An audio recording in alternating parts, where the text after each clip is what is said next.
যেটা কতটুকু মানে দৃষ্টিগোচর হচ্ছে, আপনার দৃষ্টিকটু লাগে না? আজকে যারা এই প্রতিবাদে নেমেছিল তাদের উপরে এভাবে লাঠিপেটা করতে হলো, পুলিশের অ্যাক্টিভনেস দেখাতে হলো। আপনার বিশ্লেষণ শুনি। জি, ধন্যবাদ আপনাকে। অত্যন্ত টাটকা একটা বিষয় সামনে নিয়ে এসেছেন আপনি। খুবই দুঃখজনক।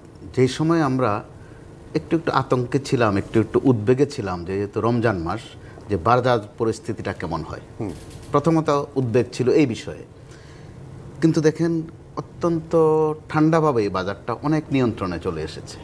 অর্থাৎ উদ্বেগের জায়গাটায় আমরা একটু স্বস্তিই পাচ্ছিলাম বলা চলে।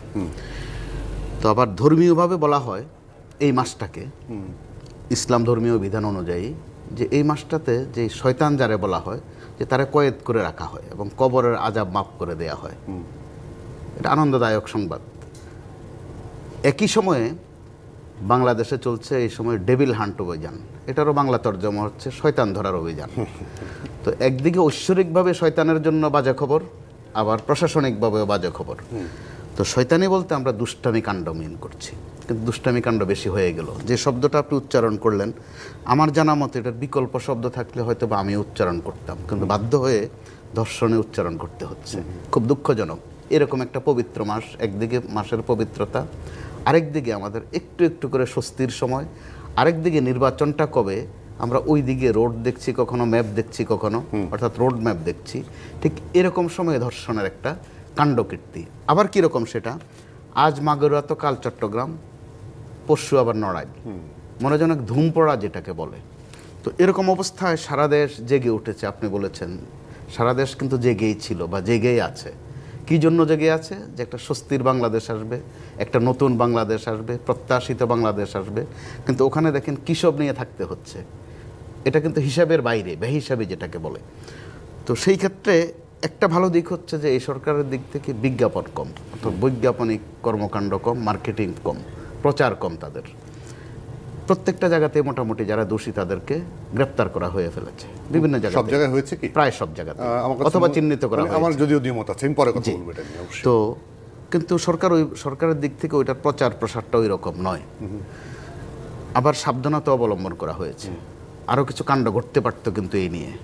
আপনি নিশ্চয়ই খেয়াল করেছেন, আসামিদেরকে আদালতে তোলা হয়েছে রাতে, খুব সকালবেলা। অর্থাৎ অন্য আশঙ্কা ছিল, অর্থাৎ সাবধানতা ছিল। আর পুলিশের কথা যেটা বলছেন, পুলিশের এখন কাজ দেখানোর মতো কাজও নাই। কারণ এই পুলিশ কিন্তু ওই পুলিশে, নতুন কোনো পুলিশ কিন্তু পয়দাও করা হয়নি অথবা নিয়োগও দেয়া হয়নি। তো এই পুলিশের মধ্যেও দুটি ধারা কিন্তু আমরা স্পষ্ট দেখছি। পুলিশের একটি অংশের মধ্যে তাদের একটু গৌরব ফেরানোর একটা চেষ্টা আছে। পুলিশকে বলা হয়, আমাদের বিভিন্ন প্রফেশনের সাথে কিছু বিশেষণ আমরা যোগ করি, আমরা সাংবাদিকরা যোগ করি, অথবা আমাদেরকে একটু আদর করা হয়, এটা বলে যে জাতির বিবেক।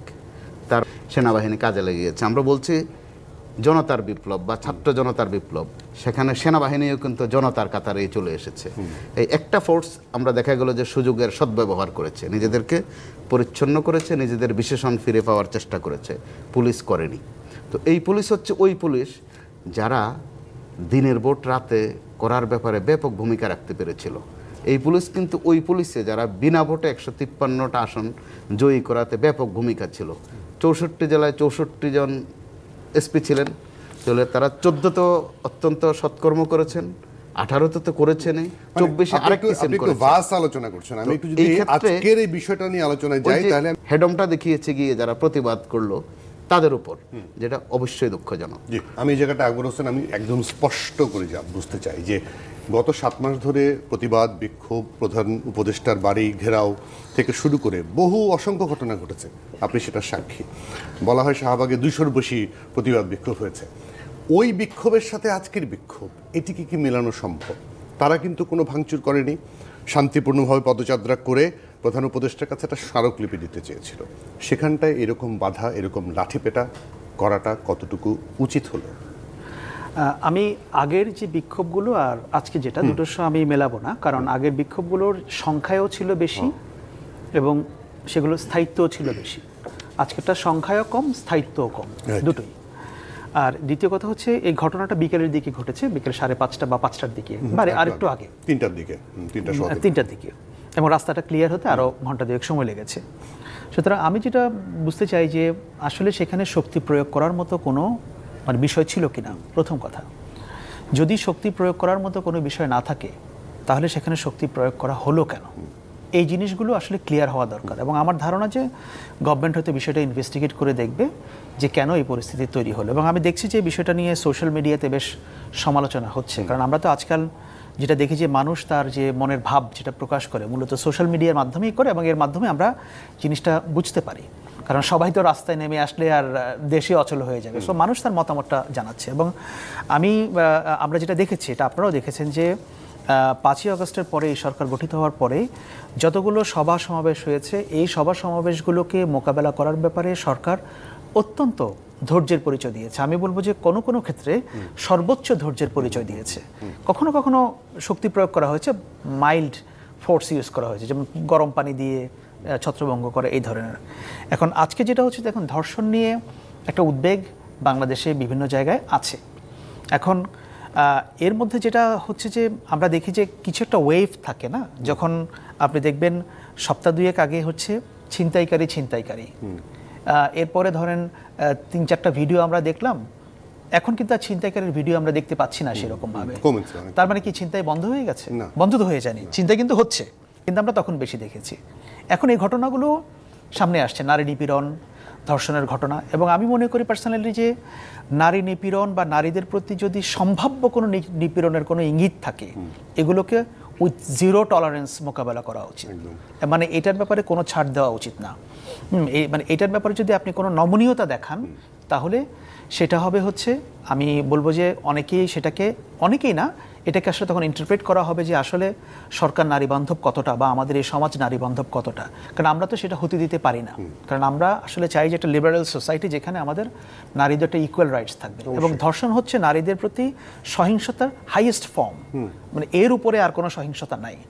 সুতরাং এনারা যে আজকে আন্দোলন, মানে যেটা প্রধান উপদেষ্টার কাছে স্মারকলিপি দিতে চেয়েছিলেন সম্ভবত, এবং আমরা অতীতে দেখেছি যে যারাই স্মারকলিপি দিতে গিয়েছিলেন, প্রধান উপদেষ্টার কার্যালয় থেকে এসে সেগুলোকে গ্রহণ করা হয়েছে বা তারা পৌঁছে দিতে চেয়েছেন, বা কয়েকজনকে নিয়ে গিয়ে পৌঁছে দিয়েছেন। সুতরাং আমরা দেখব যে এখানে আসলে যে কজের জন্য এটা করা হয়েছে, এটা কিন্তু অ্যাবসলিউটলি একটা ফিমেল রাইটস এবং ফিমেলদের নিরাপত্তার ইস্যুকে কেন্দ্র করে করা হয়েছে।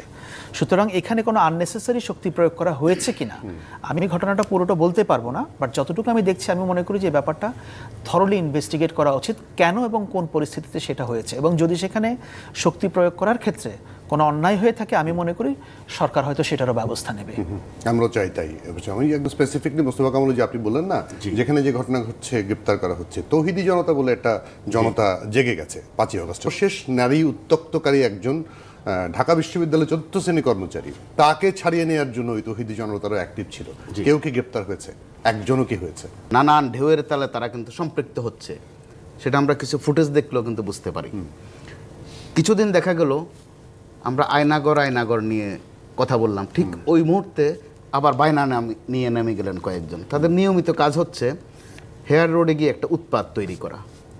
100-150 মানুষ হলেও চলে। আজ শিক্ষকরা, কাল দেখা গেল রেলওয়ের কর্মচারীরা, পরশু দেখা গেল তিতাসের মিটার রিডার, এক পর্যায়ে দেখা গেল যে ব্যাটারি চালিত রিক্সাওয়ালারাও।